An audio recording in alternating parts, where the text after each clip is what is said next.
Oh, hey, everyone. Where you all going? We got another program going on right now. Okay, what I would my name is Marc Powers. I am a professor down here at Florida International University in the College of Law. I teach blockchain regulation and fintech law. I practiced law for 40 years up in New York, ran the securities practices, and I'm a securities lawyer for some major firms up there and hedge fund industry practices and the like. And I started getting involved in blockchain and regulation starting in 2017 when I realized there was going to be an increasing need for regulation in the space and advice needed on how to kind of manage that process with the blockchain use cases that were being developed during that time period, and particularly with the ICO market that was going on. I would encourage, as I can't help myself, as a professor now, like the guys in the back and gals in the back, if you wouldn't mind moving down so we have more people like, sitting down here. Because what I'm really proud of is the opportunity now to introduce someone I'd like to call a friend. I'm also a former SEC enforcement lawyer. That's where actually I started my career upon graduation from law school.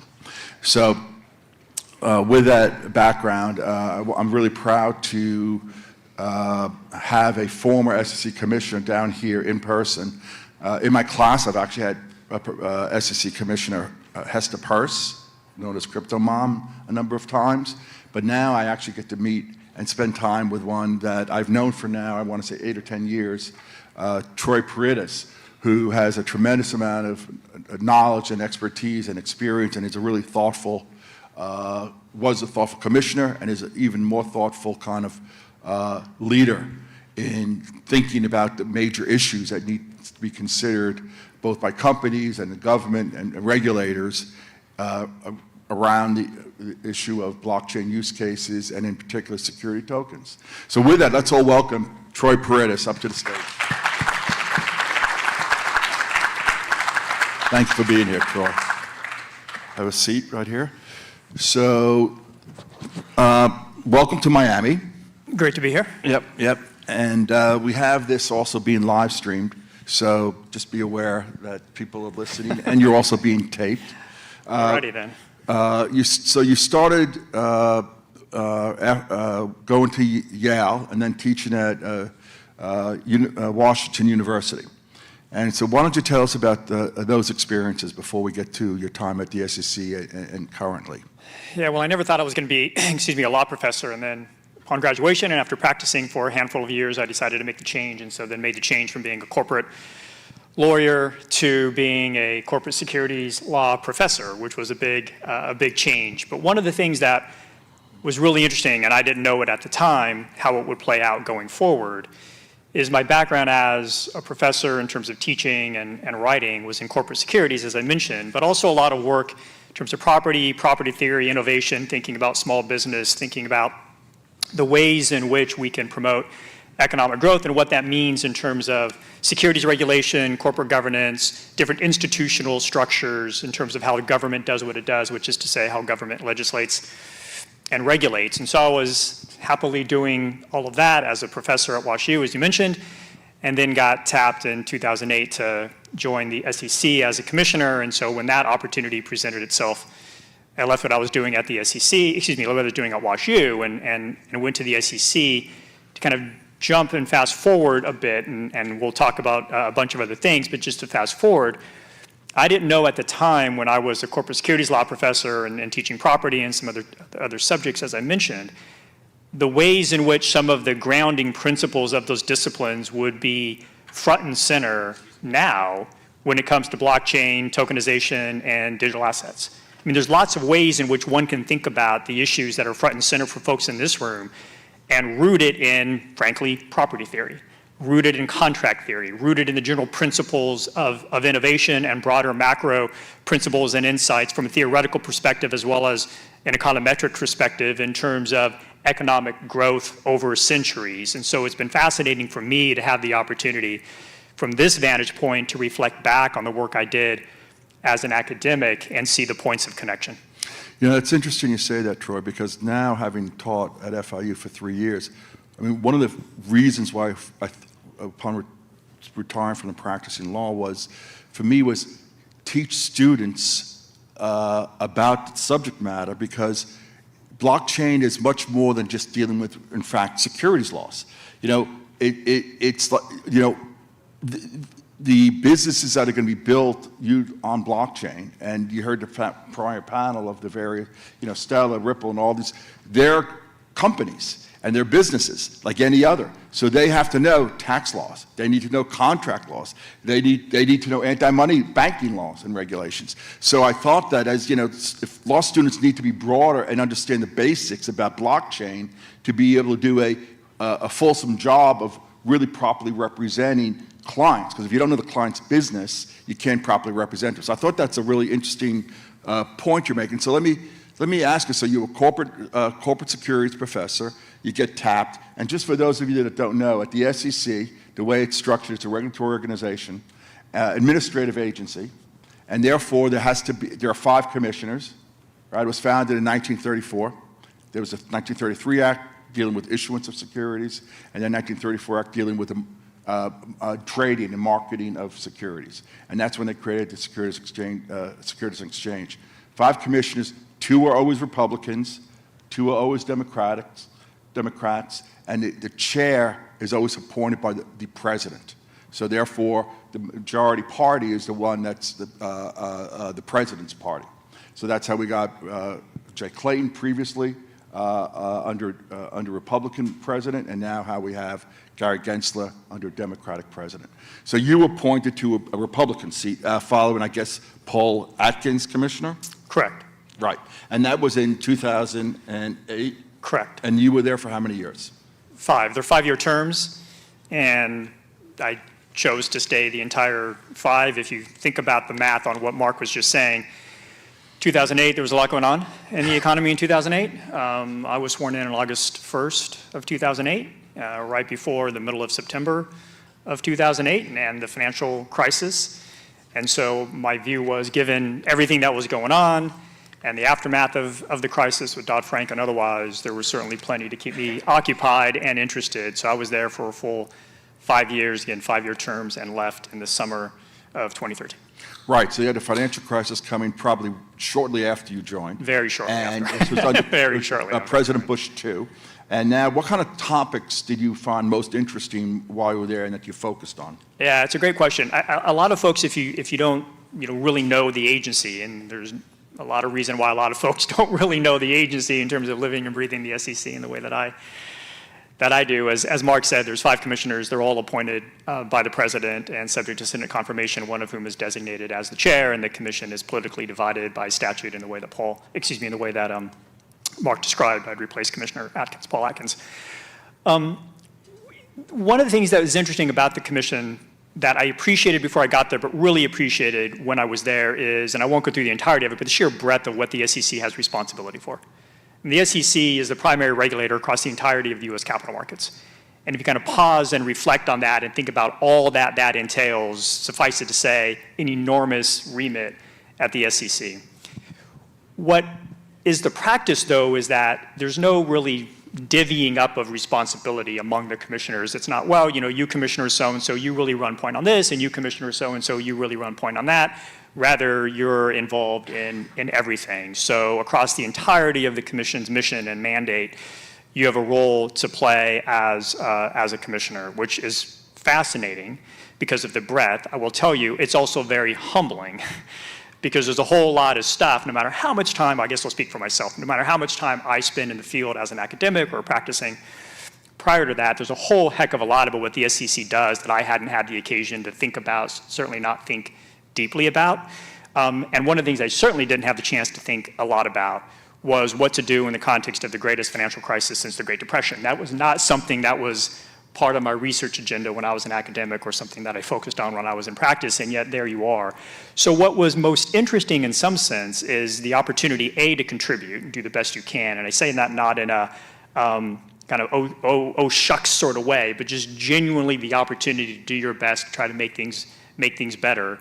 But the opportunity to learn each and every day, and the opportunity to interact with a whole bunch of really interesting, smart, thoughtful people, whether those are folks at the commission, whether that's the commissioners, the chair, the individuals on the staff who are terrific, or that's folks outside the agency who you have the occasion to interact with. The third thing I would say is just learning from the vantage point of having been inside government, the way in which government works is itself really a fascinating set of insights as well. So there is a tremendous breadth. There are, I think, 5 different federal securities law acts that have to be dealt with. There's a lot of things that you need to learn. So, but as part of that, I'm sure there were certain things you focused a little bit more on in terms of that you grabbed onto that you thought you would maybe be more impactful concerning.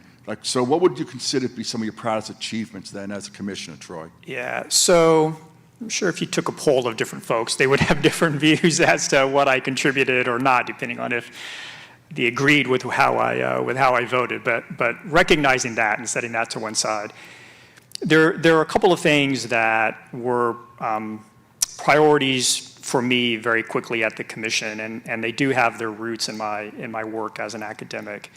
One was cost-benefit analysis. Now, there's a whole lot that could be unpacked around what cost-benefit analysis is, what it isn't, and there are different views as to how to conceive of it. But for me, what it really primarily was at core is the importance of being as rigorous as one can be, given that you always have imperfect information, given that you always have time and other resource constraints, to within those constraints, be as rigorous as you can be to understand the range of potential outcomes as to any particular decision or set of options within a decision set. And that then sets you up to make as much as you can an informed trade-off. I mean, policymaking ultimately is about trade-offs. I mean, no matter what decision I made, no matter how I voted, whether I voted yes for something or whether I voted no against something, there were always good reasons to vote the other way. There just always are. That's the nature of policymaking. It's never all benefits and it's never all costs. It's always a blend of the two. So positioning yourself individually and as an agency to take as much of that into consideration and then ultimately make the choice that you make as an individual commissioner with a vote. So I spoke a lot about that. I dissented in some pretty high-profile case rulemakings on that very ground. That it was just too costly for the industry that was going to be affected by the rulemaking? It was more about the SEC decision-making process than it was about saying definitively more this, less that. And it turns out in a couple of those instances, the DC Circuit overturned the SEC rulemakings, what that then ended up spurring in part, and I don't want to overstate my role in it, but what it ended up spurring in part is the SEC doing much more in terms of the economic analysis it performs when it undertakes key decisions, particularly in the rulemaking context. And I think that's just wherever one's policy views land. This is not a Republican point or a conservative point or a Democrat point or a progressive point. Just wherever one's policy views land, wherever one's value structure takes him or her in the trade-offs, I think that economic analysis rooted in data as much as you can, I think has just been great for the commission over the last several years in terms of enhancing its approach to making key decisions. The second thing is I was always focused on what can we be doing, what should we be doing in order to make sure that the regulatory regime is properly scaled for smaller businesses, startups and otherwise, right? Mindful of the fact that any particular set of regulatory requirements, generally speaking, is going to have a disproportionate burden on smaller enterprises as compared to larger, more established enterprises.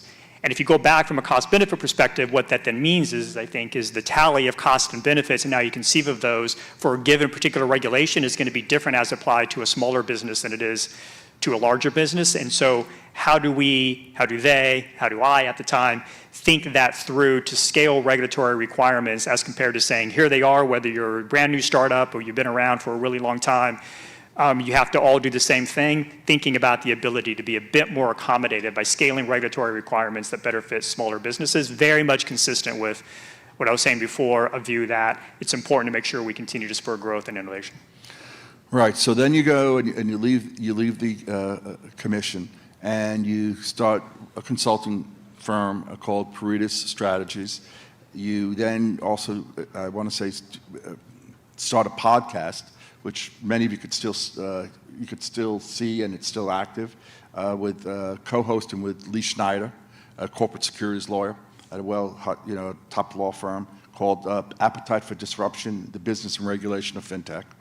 And you then start, and that's talks a lot about blockchain and issues around it. So when was it that you started paying attention to crypto and blockchain technology? So about then. So I think the Dow 21A report at the SEC that laid out how the SEC was going to be approaching digital assets, particularly in the question of how to determine whether or not a particular digital asset is or is not a security. That was, I think, 2017? July 2017, yep. July 2017, so before that. So I don't know if it was 2015, 2016, but it was before that. So somewhere in that 2016 plus or minus time frame when I really started to focus on it. As you mentioned on the podcast that I'd been doing for a number of years, a lot of our guests were in the blockchain, digital asset, crypto space, however one wants to describe it. A lot, frankly, were also in the AI space, and then other things as well. So all of that was the prelude. Then we get the 21A report, and again, going back to my time at WashU as a securities regulation professor, it was really interesting to me, and I think this will resonate, Marc, with you, given the academic work you do these days teaching. It was really interesting to me to see the way in which the commission's approach, not surprisingly, but the commission's approach to the space was going to, in material regard, be determined by the application of the Supreme Court's case, Howey, from the early 40s involving orange groves. And so I've taught Sec Reg, as one might expect, many times. And I always teach Howey, always teach what's the security. It's a good thing to make sure people understand that in a securities regulation class. Goes without saying. And of course, you teach Howey. One, you teach Howey because it's illuminating. Two, you teach Howey because if there's one case students are going to remember, even if they're not securities regulation lawyers, it's Howey. And well, also it's orange groves, and for people down here, it was a Florida case. Right, it was orange groves down here in Miami area. Yeah, so you have a case about orange groves, always taught it almost for its historical value. And then all of a sudden, fast forward to the last 7, 8, 9 years, and it's not just of historical relevance. It is of significant consequence. Over the last decade, for sure, it's been, I think, the most consequential securities regulation case because of what it has meant in terms of the implications for the entirety, not just of digital assets, but for the deployment of blockchain technology more foundationally. And so when you see the 21A report was already focusing on it, you see the 21A report, you see the commission relying on Howey, it's pretty hard to take a pass on that if you're a securities regulation. Yeah, no, that's actually kind of got me the same sort of route to get there. I mean, my first case trial that I ever had in my legal career was SEC v. Aquasonic Products at the commission.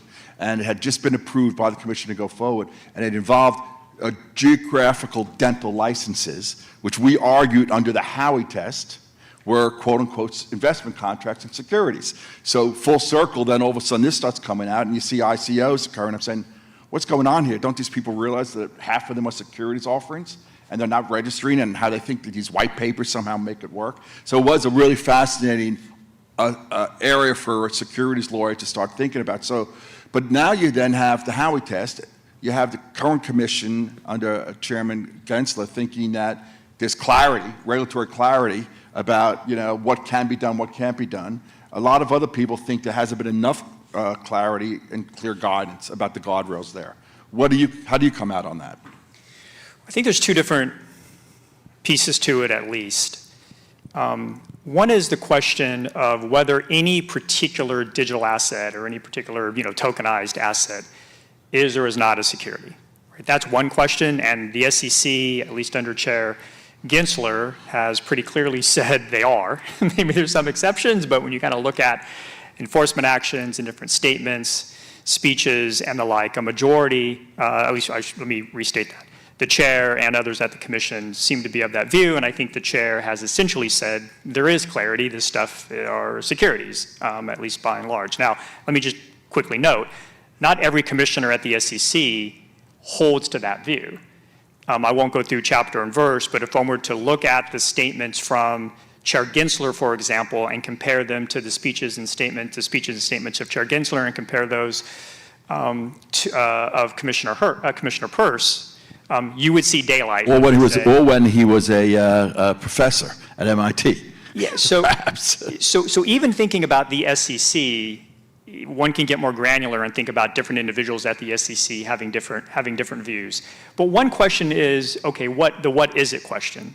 And I don't think there's clarity on the what is it question, in part because the it is not a single it. Right? You can, in some sense, you go back to Howie, not to get too wonky on the jurisprudence of it, but it's facts and circumstances. Well, anytime you have something which is based on facts and circumstances, it depends upon the facts and circumstances, which means embedded in that is inherently some degree of uncertainty, right? Certainly at the edges, if not more foundationally. So I do think there are legitimate questions as to any particular asset, whether or not it is a security. I don't think that's always clear cut, and I think, quite frankly, there are instances where the commission, at least the majority of the commission, has taken what I would consider to be too expansive of a view as to what those edges are. But there's a separate question beyond the what is it question. The separate question, so even if you stipulate in certain instances, or it's determined in certain instances that a particular digital asset is in fact a security, so setting aside the is it or isn't it a security question, in those instances where it is, even where the market participants agree that it is, there's another question. And this is where I think there's a particular degree of uncertainty. And that is, how do the rules apply? How do the rules apply? One of the real challenges is even in those contexts where you have digital assets, tokenized assets that are securities, the regulatory regime itself in its details hasn't been updated to more readily accommodate the particularities of the underlying technology. Why do you think that is? What do you think the hesitancy has been? You know, the steadfast approach of, hey, it is clear, you don't need new rules. Why do you think that is?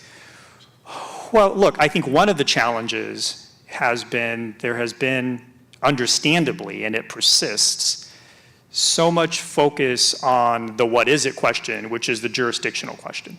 Right. I mean, if it's not a security, then it's outside the scope of the federal securities laws and the SEC's jurisdiction. If it is a security, it's in the scope of the SEC and SEC's jurisdiction and the federal securities laws. There's been so much discussion around the what is it, the jurisdictional threshold question as to whether or not something's a security, and for understandable reason, going back to the prior point that I was making, the commission, I believe, has taken a very expansive view as to what constitutes a security under the Howey test. I think that there's been so much focus on that question, it has taken a little bit of focus away from the, all right, as to those that are securities, how do we adapt the regulatory regime so that the details, the regulatory particularities fit with the underlying technological particularities. That's where I think there's a disconnect. That's a hard thing to do. You think it's because they don't even understand it as much as maybe they should, or they're scared of the technology because they don't know what could happen from it? I think the what could happen from it is an important aspect of this. One, I think it's coming back to the why question. One is if you take, for example, custody, again, without going too far down any particular path, the question of custody, even when custody is required, the question of what does custody mean, where the regulatory regime, law, understanding, guidance around custody of securities developed without any regard to this thing called blockchain or digital assets or tokenization. So even thinking about notions around custody that are fundamental to custody and what it means in the context of blockchain, that hasn't entirely been figured out. And that's been a discussion that folks have been trying to have and raising for several years now. So it just proves the point in terms of, I think when it comes to the regulatory particularities that, all right, how do I comply? I think there's a lot of uncertainty there, and I think a lot of progress to be made to bring certainty in a workable approach where the regulatory details align with the details as to the underlying technology. Why hasn't there been more progress? Further to your point, if you take a step back, and I don't know for sure on this because folks haven't said this, but from my vantage point, thinking as a former commissioner, if you take a step back, if you see this new technology or other new technologies, I think AI is going to present similar questions and challenges. One of the things that I think there can be a hesitancy to do is to, and I'm going to put this in kind of colloquial terms, green light something if you're not entirely sure and confident what exactly it is that's being green lighted. Right? There's this reasonable concern of, well, wait a minute, if I say yes to that, what else might I be unknowingly saying yes to? One way I think to break through that is, I think, kind of embedded in what you were alluding to, and I've written a little bit about this, is not specific to the SEC, but more broadly, and not even specific to financial regulators. When you think about resourcing regulatory agencies, a lot of focus on lawyers, increasingly focus on folks over the years from the industry, increasingly at the SEC, folks who have economic backgrounds, and the staff there are terrific.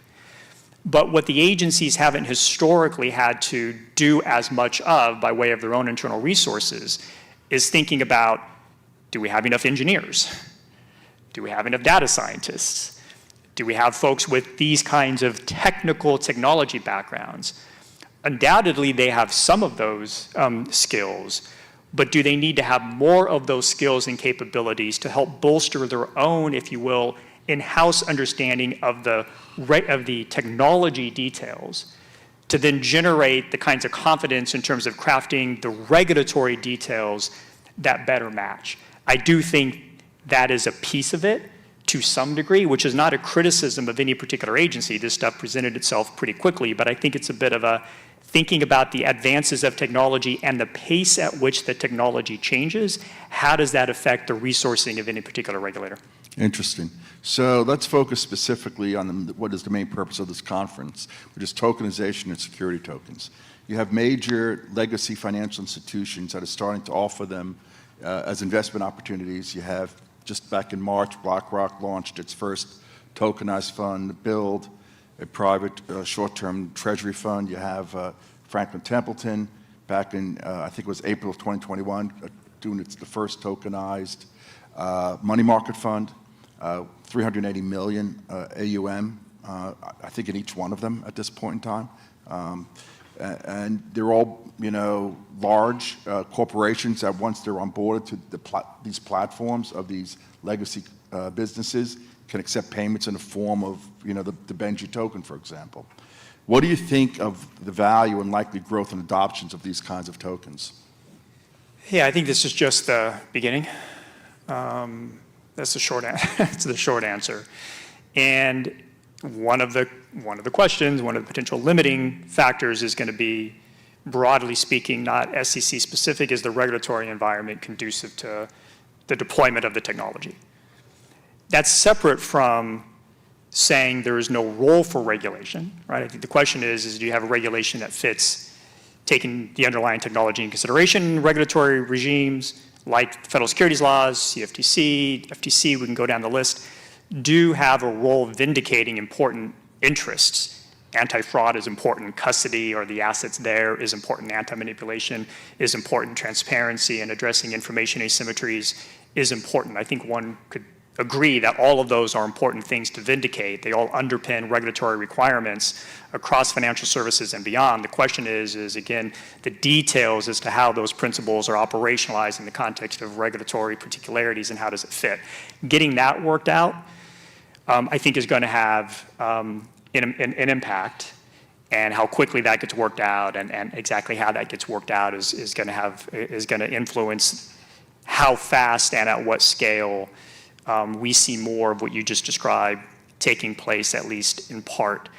But number two is, I think, the power and the opportunity, right? The case for, right? There's a lot of time and attention, understandably so, that is spent in policy circles and elsewhere on the things that can go wrong in any particular context.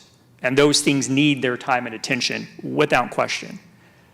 But when you, coming back to the point about cost, benefits, et cetera, really embrace, yes, and we need to tend to that without question, but all the promise and the potential.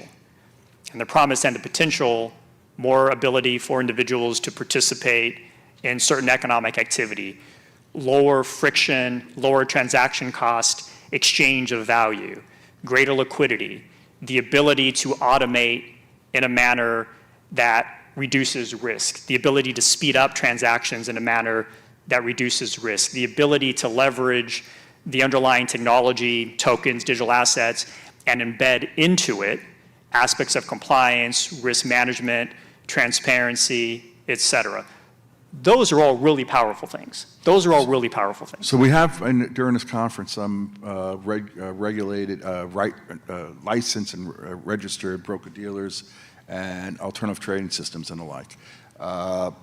And what impact do you think that they'll have, because they're already compliant with securities laws, have upon the adoption and the increasing the SEC likelihood of approval of various tokens? Yeah, again, I'll go back to a prior point, which is there's so much diversity across digital assets. And I know, and we're kind of speaking in generalities, and that's for a good reason.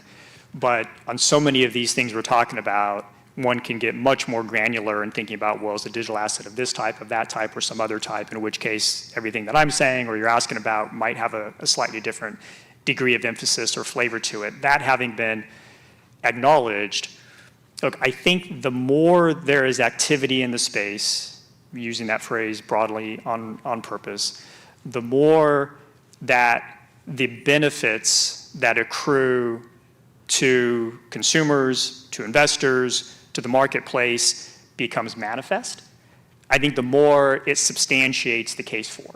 And I think the more it substantiates the case for, the more that I think that creates the incentive to figure out what the changes are, refinements are that are necessary to the regulatory details so that they fit the underlying technology and that one has workable solutions as compared to regulatory requirements where I think a lot of companies sit back and say, I'm not sure what it's going to take in order to comply, and it's been difficult to get from their vantage point the kind of guidance they need in order to have the assurance they need that down the road they won't be second guessed, notwithstanding the good faith efforts to get it right. So I think all of these things meld together and reinforce one another, but I think the demonstrated benefits of what the underlying technology as applied and brought to life means for making people's lives better in one way or the other, I think that's a powerful story, and I think the more folks are doing things in the space and the use cases are coming to life, I think the easier it becomes for that story to be told. So you have all these tokenization of real-world assets. Like the example we just talked about was different kinds of treasuries and the like, right? What do you see as the kind of real-world assets that has a better path forward than some other kind of asset class? Yeah, well, the answer in part depends upon what is the underlying asset. I mean, again, if you think about the SEC, if the underlying asset is a security, real estate, art, yeah. So again, depending on what the underlying asset is, that has direct effect on what regulatory regimes do or don't apply. That's just the nature of it. And by the way, even if there's so much focus on myself and others on the is it a security question and on the SEC generally in the space, that I think it's important to just acknowledge that even if a particular digital asset or tokenized asset is not a security, it may mean that the federal securities laws aren't implicated, but it doesn't mean that a whole other set of laws and rules or regulations aren't implicated, right?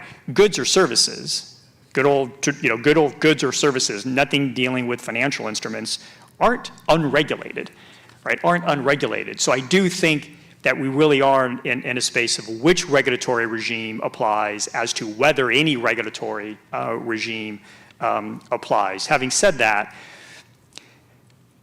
it's difficult to, at least for me, to identify what the outer limit is, right? Because for just about everything, I won't go so far as say everything, but for many, many, many things, there is some ownership interest or some governance interest or some other aspect of the ability to exert authority over or control over that, product, good, service, otherwise, or again, security, commodity, bank account, go through the list.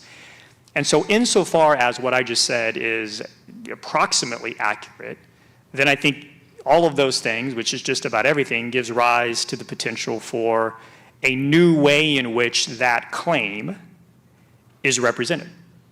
And do you think having major institutions involved in the tokenization efforts has been helpful in that regard? It probably depends on whose vantage point one answers that question from. I think what it's demonstrating is that there's increasing recognition when one thinks about the full panoply of potential use cases of the underlying technology in the context of tokenization, particularly when you factor in tokenization of real-world assets. I think what you see by other larger, more established, been around for a long time, institutions expressing more interest in that space, I think that's starting to bear out the point of the promise. And when you look at it from a real-world asset tokenization perspective, as I was saying, it's hard to find what the outer limit is of what could be tokenized if one thinks about it as a new form of representing an interest in a particular something, with the added ability of automating certain, if you will, if-then conditions, smart contract or otherwise, as to that something, and the efficiencies that you get out of that. So, a lot of folks talk about real estate. As we've talked about, a lot of folks talk about art or other collectibles, right? I think those are good paradigmatic examples. I think part of the reason they're good paradigmatic examples of the power is because they demonstrate the ways in which, if you take an expensive piece of art or you take a piece of real estate, it can be very difficult for a person to gain an economic interest in that asset. Now, I say very difficult, not impossible, right? One possibility is somebody sets up an LLC, you sell membership interest, and the LLC ends up going out and buying that particular expensive asset, whatever it happens to be. There are certain frictions associated with that, like you need to know the people who are forming the LLC, like, for example, you got to negotiate all of the deal terms, like you got to be aware of the possibility that's even presenting itself. But you can use organizational structure as a way of expanding access to a particular asset, but that has certain frictions, transaction costs, et cetera, associated with it.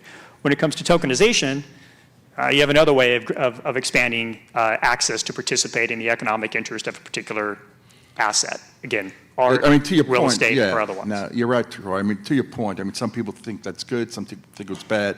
The original ethos of blockchain, its development, particularly for Bitcoin, is decentralization and disintermediation of exactly the players that are now on this stage, right? And so there's a group of people that believe in blockchain that don't think it's good from that vantage point. It's good from a regulatory point of view, but it's not good from the other. But let me jump now to all these lawsuits, right? Over the last 5 years, there's been a lot of enforcement actions brought by the SEC, and you've been seeing an increase in the number of criminal cases being brought, whether it's anti-money laundering, whether it's something else under the bank secrecy laws, securities fraud cases, and the like.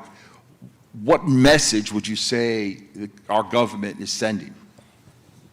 I think the government is sending the message that, from its perspective, this whole set of statutes, rules, regulations apply, and if you don't comply, you run the risk of facing an enforcement action or prosecution from the Department of Justice, or something when it comes from the state authorities. And I don't know how often it is, but every so often you see new enforcement actions or new prosecutions that are brought, and they tend to get a lot of attention. So I think they're very much working to send the message from the government's perspective that there are statutes, there are rules, there are regulations that from the government's perspective apply, and you need to comply. And if you don't, they're prepared to bring enforcement actions or prosecutions as they see fit. And I think it's weekly or biweekly. you just don't read about them all. But for the people that follow this, it is that often. Now, so you have let's step out of U.S. jurisdiction for the moment. And you go to, for example, China has created the digital currency, the yuan, which they've laid out in about a dozen of its major cities. And it gives it out to its citizens. You have MiCA in the EU. regulatory frameworks that seem to be much more accepting and accommodative towards digital assets being used both as a value proposition and as a currency and as a transfer of value. So how does that, you think, the U.S. doesn't seem to be that way. I mean, just today, you had the White House come out with a statement, which, you know, from where you had the House of Representatives that passed legislation, passed the entire House, that basically was going to provide for banks to own and allow them to hold digital assets in the form of digital currency. The White House came out with a statement the very next day. We, the administration, strongly oppose this legislation. We think that, you know, when you consider the staff SEC views, we think that it's demonstrated that this technology creates regulatory risks, could cause substantial losses to consumers. It also inappropriately constrains the SEC's appropriate guardrails, limiting the SEC's ability to maintain a comprehensive and effective regulatory framework. Nothing about the advantages of it, you know, and it's a very from my point of view, a very discouraging kind of proactive effort, despite you get, you know, these prior white papers saying let's look into these issues. Getting these kinds of things I find are very discouraging. Compare that to Europe and the other rest of the world, if you would. Well, broad.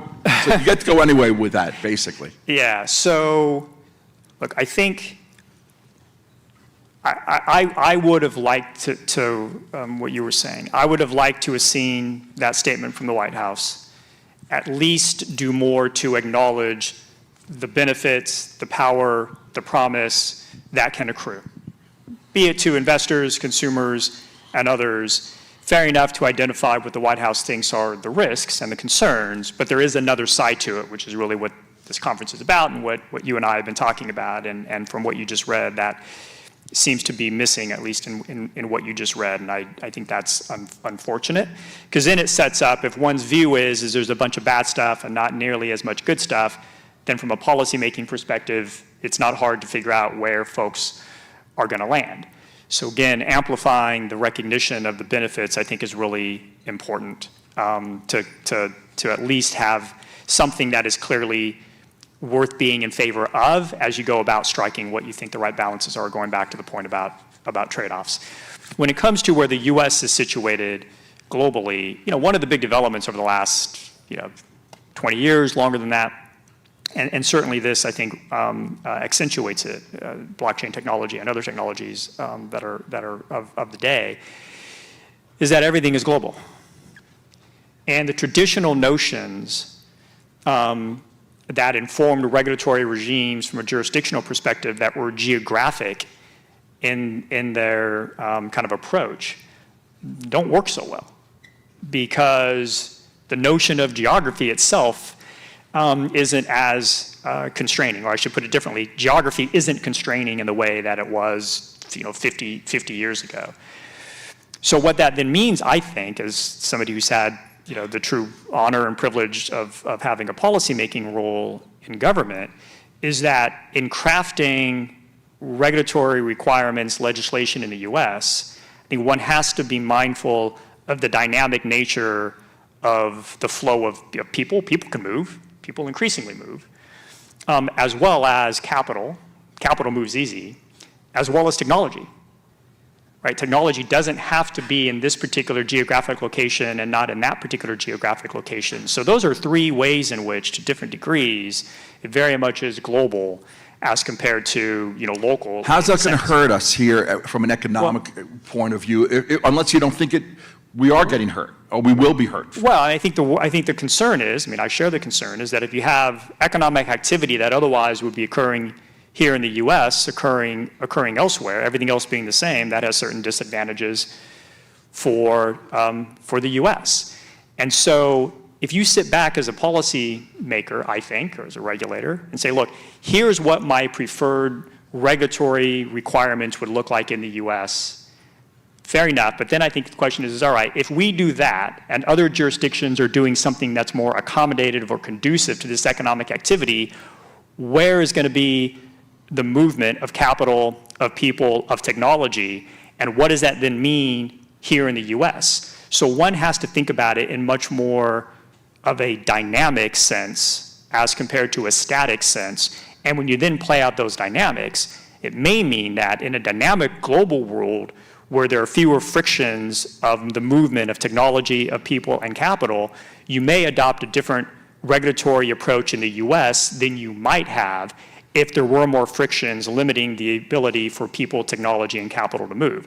So the dynamic nature of having the US and regulatory requirements, technology in a global environment where there's low frictions in the way that I just described creates a different policy analysis than if we were having the discussion many years ago where there was less likelihood of people, capital, and technology going elsewhere.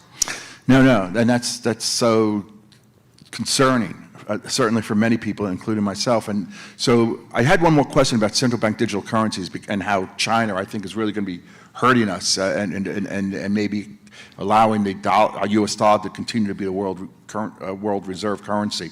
But I'm going to put that aside for one moment because I do want to allow one or two questions from the audience in case there are any. Does anyone in the audience have a question for Commissioner Paredes? Over here. Speak loudly. Stand up, please. So you sort of touched on this before, but how much do you think the regulators making the decisions really do understand the technology? The question is, how much do you really think the regulators understand the technology? Yeah, I think they understand it more now than when it first, if you will, burst on the scene. I don't know, since I'm not in the agencies myself right now, I don't know what all they've done over the last handful of years, but I think that there for sure was the need to get acclimated to get more familiar with, to gain greater understanding of the underlying technology. To that extent, one of the things you've seen to their credit at the SEC, at the CFTC, and elsewhere, even pre-blockchain, is focusing on kind of innovation groups, units, fintech within the agencies in order to try to develop kind of an in-house team that has the expertise and gains the expertise from a technical perspective as well as from a policymaking, legal, whatever perspective, and how those things have to align. So there have been efforts made for some time. The SEC, for example, in the past stood up a team within the commission that was focused on digital assets. So those efforts, I think, are good efforts. That having been said, as you said, as I alluded to before, historically, regulatory agencies haven't had to think in a kind of in a priority sort of way, hey, maybe we need a data scientist, or hey, maybe we need a computer scientist, or hey, maybe we need somebody with that, an electrical engineer, or whatever it happens to be.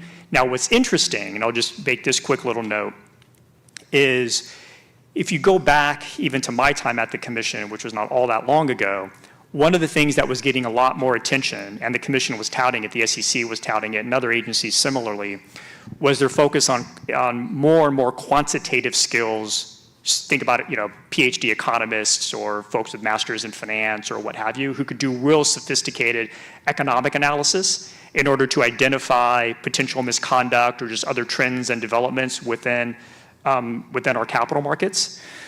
As a result of that, I think that gave the commission at least a bit of a running start, so to speak, because there are a lot of folks who had very sophisticated technical ability that then in part could be leveraged, but I think could be built on. That all having been said, again, I think this is something as you think about budgets on a go-forward basis and resourcing on a go-forward basis, whether it's because of blockchain, whether it's because of AI, agencies and chairs of agencies thinking about what else they should do to resource themselves with that particular expertise, either hiring folks or setting up other sorts of arrangements with the private sector. And the like, to make sure that they have the capabilities and expertise that they need going forward. I'm going to try and get one more question in if we can. Does anyone have it? Yes, please stand up and, yes. Thank you. When you're tokenizing real-world assets, they almost inherently become securities. If you tokenize a commodity, it becomes a security. mentioned about having other government regulatory bodies involved. The CFTC is also in Washington, D.C., and they also have authority as well. Where do you see the line between what the SEC does and like what the CFTC does? Where do you see the line in getting involved in making everything that is becoming tokenized into a security?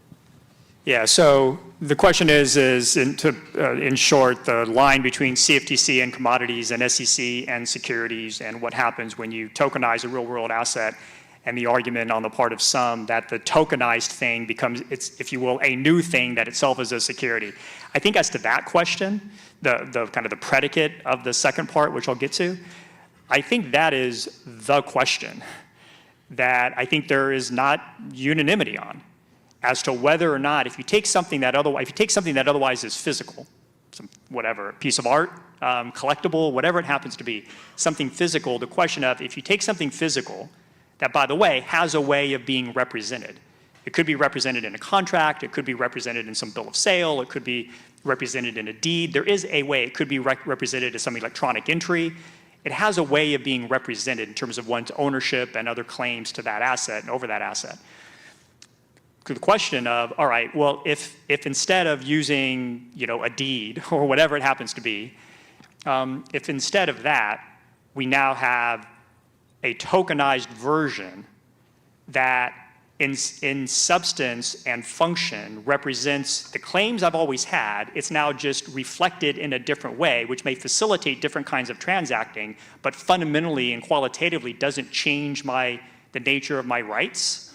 Query whether or not that new thing is any new thing, in fact, or whether it's just a new way of representing the old thing, which is physical, in which case you're not in securities land. Others have the view that, well, wait a minute, the new thing that's created by tokenizing a real-world asset, even when the real-world asset is not a security, well, hey, maybe the tokenized version of that real-world asset is. Now, that is, I think, creating a bit of the tension and getting that resolved. I have my views on that. We don't have time. You maybe surmise as to where my views may lie on that.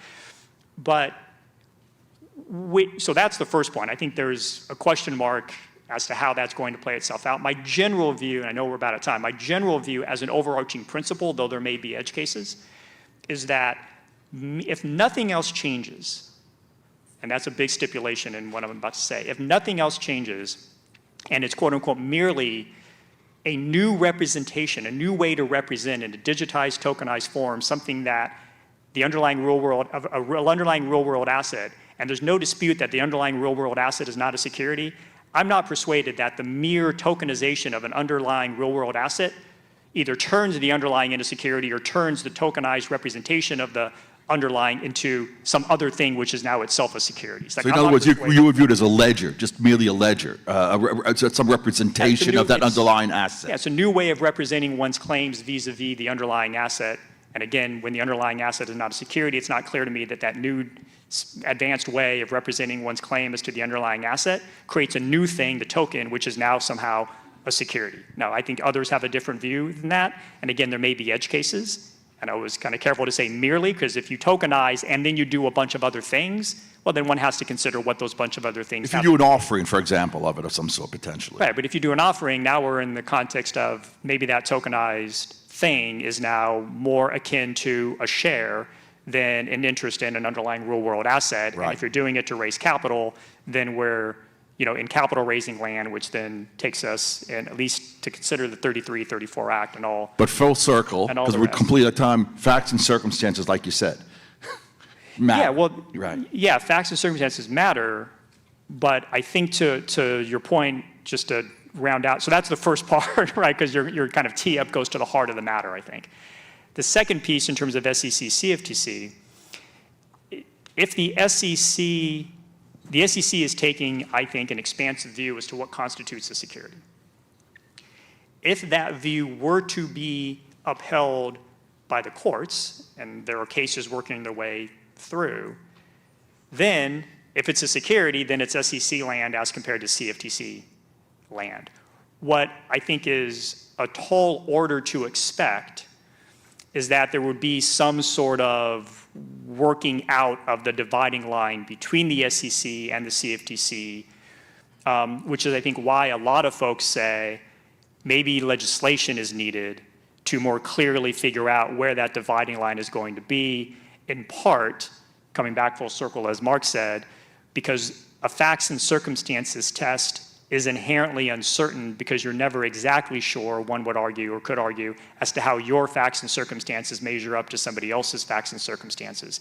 And then in an environment where you have that degree of uncertainty as to which regulatory regime applies, big picture to end is, all right, to what extent does that then chill the deployment of the technology? And so my overarching to like wrap all this up, my overarching concern is that we have the underlying technology, blockchain, and all the ways in which applications are based on it, whether we call it crypto or digital assets or tokenization. And that the potential of the promise, people dispute how much promise there is, but the potential of that promise, I worry, may be determined by how a 1940 Supreme Court case involving orange groves is interpreted. That's not the strong statement of the SEC has no role. It's not a strong statement of jettison this or jettison that. It is to say, I think, a step back and say, do we think this is a technology that we want to make sure has the opportunity to see whatever its fulsome benefits are, mindful we need to manage what the risks and concerns are? If the answer to that is yes, and I hope the answer to that is yes, because that's been the history of economic growth and opportunity and inclusiveness, then I think we need to make sure that we don't have the application of a particular case from that many years ago being the determining factor as to whether the promise is achieved. And that kind of suggests, from what you're saying, it's going to be legislation and litigation by the blockchain industry that's, and through court cases and the like, kind of to maybe make that happen, because under this current commission, they don't seem like they're prepared to go. They're trying to be as expansive as possible. It's been amazing to have you here, Troy, and I hope we went over. I apologize, but I hope you all found this extremely fascinating. Let's thank Troy very much for coming down from New York.